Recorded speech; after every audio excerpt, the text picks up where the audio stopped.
Allez, place maintenant à l'invité d'Au cœur de l'info avec qui on va revenir donc ce soir sur cette guerre au Moyen-Orient. 28e jour et toujours pas d'issue en vue. Israël, on vient de l'entendre, mène toujours des frappes à grande échelle sur le territoire iranien. Élimination cette semaine de nouveaux visages du régime, parmi lesquels Ali Reza Tangziri, chef de la marine des gardiens de la révolution islamique, responsable notamment du blocage de ce détroit d'Ormuz. De son côté, Donald Trump repousse une nouvelle fois son ultimatum sur les centrales électriques iraniennes, assure être en négociation avec l'Iran, avec médiation du Pakistan.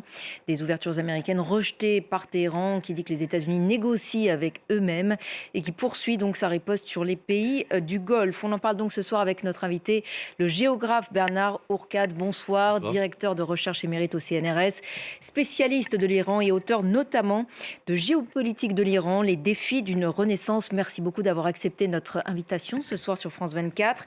Alors, je le disais, énormément de visages de ce régime iranien encore éliminé cette semaine et ces dernières semaines largement, on l'a beaucoup évoqué sur notre antenne, avec cette capacité donc du régime de se renouveler, enfin de renouveler ses visages sans cesse et à faire survivre ce régime. Cette capacité a été sous-estimée, disons, par Israël et par les États-Unis. Oui, parce que l'Iran se préparait depuis longtemps à une guerre asymétrique, sachant très bien que l'Iran, n'ayant pas de chasseurs-bombardiers, de chars d'assaut, etc., et n'ayant aucune capacité impérialiste à conquérir les pays voisins, s'attendait au contraire à une attaque sur le territoire iranien et ont donc prévu toutes les solutions pour résister à une attaque extérieure.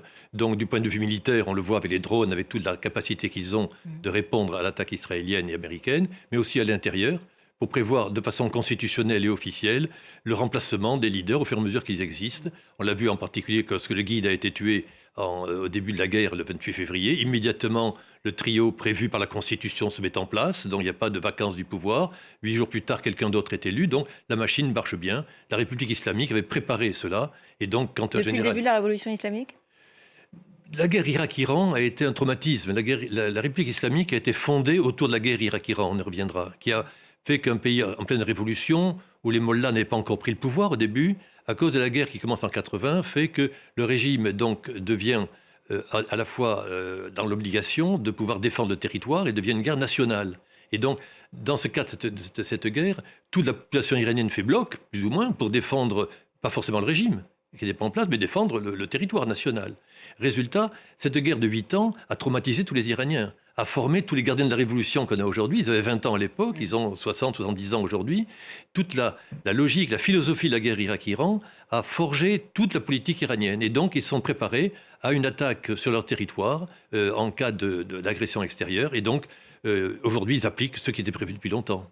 Alors, Mohamed Bagher Zolradr, vétéran des gardiens de la Révolution, a été donc nommé à la tête du Conseil suprême de sécurité nationale cette semaine. Qui est-il ? C'est un personnage qui a été tout le temps au second plan. Il a été un moment ministre de l'Intérieur à l'époque d'Ahmadinejad, a souvent été numéro 2 dans beaucoup d'institutions du ministère du Renseignement. C'est quelqu'un qui est spécialiste dans le renseignement militaire, dans le renseignement de la sécurité intérieure, au niveau du ministère de l'Intérieur. Et donc c'est un excellent spécialiste du flicage systématique de la population iranienne et de la répression qui va avec. C'était quelqu'un au second plan. Il n'a jamais été un ministre au premier plan dont on parlait beaucoup. Mais c'est quelqu'un de très efficace, entre guillemets, qui connaît bien la maison et qui a été effectivement un commandant pendant la guerre Irak-Iran, comme tous ces gens-là. Et donc il y a à la fois l'héritage d'avoir défendu la patrie quand ils étaient dans la guerre Irak-Iran et ensuite d'avoir s'être reconverti dans la politique au niveau, lui, de la répression. Ce n'est pas de bon augure parce qu'on a là à la tête d'une institution qui chapeaute un peu comme National Security Council aux États-Unis, qui coordonne toutes les questions de sécurité dans lesquelles il y a le président de la République, les états-majors des armées, le représentant du guide, et lui, donc, qui est le coordonnateur. C'est une structure extrêmement puissante et forte dans l'organisation de la guerre en Iran. Il y a des dissensions actuellement au sein du régime. Des dissensions, le mot est faible.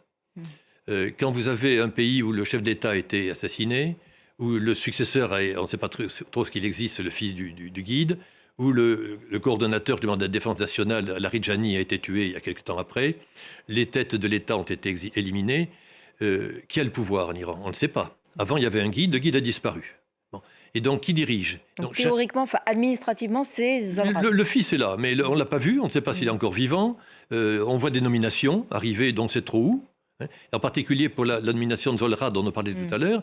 Avant sa nomination, on parlait de M. Jalili, qui est un autre candidat qui était pressenti. Tout le monde avait annoncé sa nomination. À la dernière minute, on voit que c'est quelqu'un d'autre qui a été nommé. Donc il y a dû y avoir quelques... C'est quoi les jeux de pouvoir, les différents luttes de plans? pouvoir, parce que quand il y a une guerre aussi violente, qui touche tout le monde, et un changement de régime qui est en cours, on sait très bien que la nomination de Mojtaba Ramenei, le fils de son père... Un changement de régime ou une mutation de ce régime? Un changement, le guide a disparu, il n'y a plus de guide. On disait avant, arrêtez le dictateur, abat le dictateur. Le dictateur, il est parti. Et à la place, il n'y a personne. Aucun ayatollah sérieux n'était candidat à ce poste-là. Autrement dit, la structure du système a changé. Donc, actuellement, toutes les forces qui sont là, ceux qui voudraient discuter avec les Américains, et qui ont discuté à plusieurs reprises les Américains, qui voudraient aboutir à un accord pour mettre fin à la guerre qui date depuis la prise en otage des diplomates en 1979, qui est le conflit face à face entre l'Iran et les États-Unis. Certains disent qu'il faut trouver une solution. Le président de la République et des gens du régime, et même le guide qui est mort, étaient d'accord pour cela, malgré tout. D'autres qui disent absolument pas. Il faut continuer la version la plus dure, et donc ça passe éventuellement par le massacre des opposants, comme on l'a vu au mois de janvier. Ça consiste à relancer le Hezbollah contre Israël, alors que le Hezbollah était inactif contre Israël pendant pas mal de temps, disant « faisons une guerre totale, c'est de façon-là que les États-Unis vont abdiquer et nous aurons gagné contre les États-Unis ». Fuite en avant désespérée, et d'autres disent « soyons plus réalistes ». Et au milieu de cela, chacun évidemment essaie de sortir en disant « le navire est en train de couler, essayons de trouver une barque de sauvetage pour s'échapper si le navire coule ». Concernant ces frappes israélo-américaines, qui sont en ce moment plutôt le fait d'Israël, puisque Donald Trump se montre prêt à la négociation, est-ce que vous comprenez les buts de guerre actuels? Et puis on voit là aussi des dissensions. On a l'impression qu'ils n'ont pas exactement les mêmes objectifs, Benjamin Netanyahou et Donald Trump. Tout à fait. Au début, il est clair que Trump n'avait pas un but précis, puisqu'il veut négocier. Il était en train de négocier la fin du nucléaire et le rétablissement, la fin des sanctions économiques contre l'Iran, bref, une solution. Les Israéliens ont un agenda tout à fait différent. Pour eux, le but n'est pas tellement le changement de régime. Ils ne sont pas contre, et si c'est possible, ils vont le faire. En tuant le guide Khamenei le premier jour de la guerre, il disait, voilà, la question de changement de régime, c'est fait, aux Iraniens de prendre la suite. Mais en fait, les Israéliens ont un objectif beaucoup plus vaste, qui s'est manifesté en 2015 lorsqu'ils ont refusé les accords sur le nucléaire, qui permettaient de trouver une solution. Et à l'époque, l'armée israélienne et le Mossad disaient « l'accord n'est pas parfait, mais c'est un bon accord qui, pendant 15 ans, va nous laisser tranquilles, on pourra aviser ». Et donc, Israël, en fait, veut l'affaiblissement de l'État iranien, quel que soit son régime. Ils veulent que l'État iranien, quel que soit son régime, n'ait pas de capacité nucléaire, parce qu'ils veulent être les seuls à avoir une capacité nucléaire dans le Moyen-Orient. Israël veut, dans le cadre des accords d'Abraham, avoir une relation coordonnée avec tous les pays de la région, être la grande puissance de la région. Et pour cela, il ne faudrait pas que l'Iran soit fort. Si l'Iran est fort, quel que soit son régime politique, il pourrait concurrencer Israël. Donc le but d'Israël est non pas de rayer l'Iran de la carte, c'est impossible, mais d'affaiblir l'Iran afin qu'il ne soit pas capable de réagir, quel que soit le système politique. Et ça, c'est inquiétant. Quels pourraient être les termes d'une négociation acceptable aux yeux de Téhéran? Téhéran a proposé 5 points importants de négociation, les Américains 15. Schématiquement, pour les Iraniens, ce qu'ils veulent, c'est des garanties de sécurité. On rejoint un peu la situation de l'Ukraine aujourd'hui. En Ukraine, ils veulent trouver des garanties. On signe un accord avec les Russes, mais qui va garantir que dans 15 jours, les Russes ne reviennent pas. Aujourd'hui, les Iraniens disent « Nous avions négocié avec vous, Américains, au mois de printemps dernier. Les Israéliens ont attaqué au mois de juin alors qu'on était en train de négocier. Et vous avez accepté cela. Vous n'êtes pas fiable, vous n'êtes pas sérieux. » Deuxième chose, 6 mois plus tard, c'est la guerre actuelle. Les Américains négocient. Israël convainc Trump de passer à l'action. Et ils disent « Vous n'êtes pas sérieux, on négocie et vous lancez une guerre. » Donc les Iraniens exigent des garanties de sécurité, éventuellement internationales. C'est là que l'Europe a un rôle à jouer, c'est là que la Russie a un rôle à jouer, que la Chine a un rôle à jouer, que les BRICS, les pays non alignés, le Brésil, l'Afrique du Sud, l'Indonésie, pourraient contribuer à trouver des garanties pour faire que les États-Unis et Israël ne se relancent pas dans une troisième guerre si jamais les négociations aboutissaient. L'Europe peine à s'imposer, à se faire entendre. Oui, il faut essayer d'avancer, mais pour les Iraniens, ces garanties de sécurité sont essentielles. C'est le premier point. Pour les Américains, il y a ensuite une liste de 15 points qui n'en finissent plus, qui veulent que l'Iran soit agenouillé complètement avec des ambitions qui sont irréalistes. Le scénario d'une offensive terrestre reste aussi sur la table, visiblement, en tout cas dans la tête de Donald Trump. L'Iran avertit qu'il riposterait, le cas échéant, en bloquant non plus seulement le détroit d'Ormuz, mais celui de Bab el-Mandeb.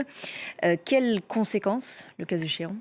Si les Américains avaient la funeste idée de poser le pied sur le sol iranien en prenant une île ou en débarquant 4 000 ou 5 000 L'île djihadistes. de Karg, par exemple. L'île de Karg, par exemple.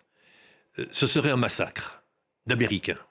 Les Iraniens ont une capacité de défense terrestre à courte distance, de guerre au corps à corps, qu'ils ont expérimenté pendant la guerre Irak-Iran, qui est effective. Des amis militaires m'ont dit « Je ne souhaite pas que nos amis américains débarquent en Iran, ce sera un massacre. » Un massacre. Parce qu'effectivement, les Américains ne feront pas le poids et seront immédiatement anéantis par une guerre au sol, les Iraniens étant bien supérieurs, y compris en payant pour les Iraniens un grand nombre de morts, mais ce n'est pas la question, ils auront écrasé les Américains. C'est un danger parce que ça provoquerait un effondrement moral des Américains qui auraient été battus par une puissance étrangère.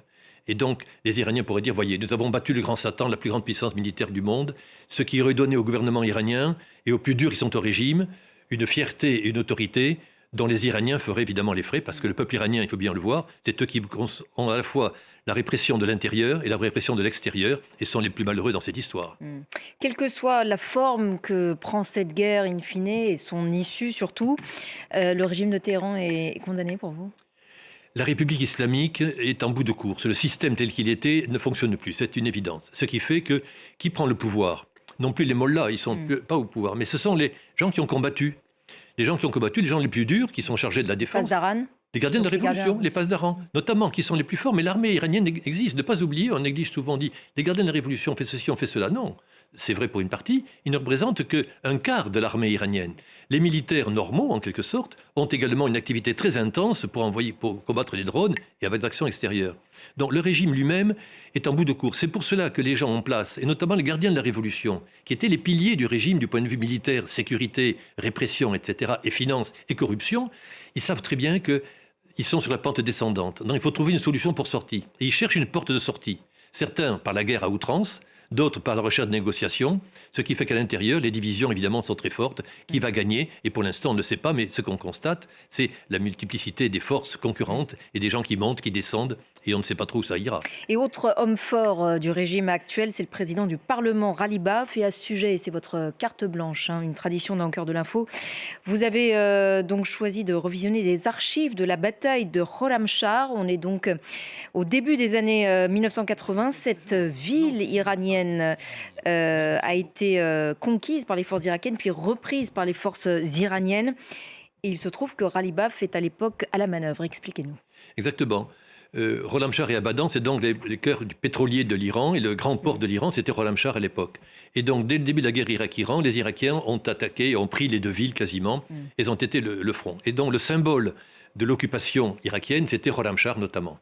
Abadan était libéré, et à la fin, les troupes, essentiellement des gardiens de la Révolution, qui étaient les troupes d'élite les plus fortes, les plus combatives finalement, aidées par l'armée conventionnelle, ont gagné à Khorramshahr au mois de mai, ont libéré totalement le territoire. Une victoire militaire sur le sol qui a fait près de 20 000 prisonniers irakiens, et le territoire iranien était libéré. Et donc, c'est nationalement qui a fait cela. 3 jeunes généraux, dont deux sont morts. Un s'appelle M. Ghalibaf, 22 ans. C'est Bonaparte. Donc aujourd'hui. Il est aujourd'hui devenu, il est passé par tous les stades de la hiérarchie, de façon extrêmement violente, d'ailleurs souvent, de la République islamique, est aujourd'hui président du Parlement, donc un jeune général qui avait 22 ans, aujourd'hui il a 65 ans, et c'est un des hommes forts parce qu'effectivement, il avait réussi à l'époque à être un idéologue qui défendait la République islamique, mais aussi quelqu'un qui défendait le territoire iranien. Nationalisme et islam étaient mélangés pour sa plus grande force.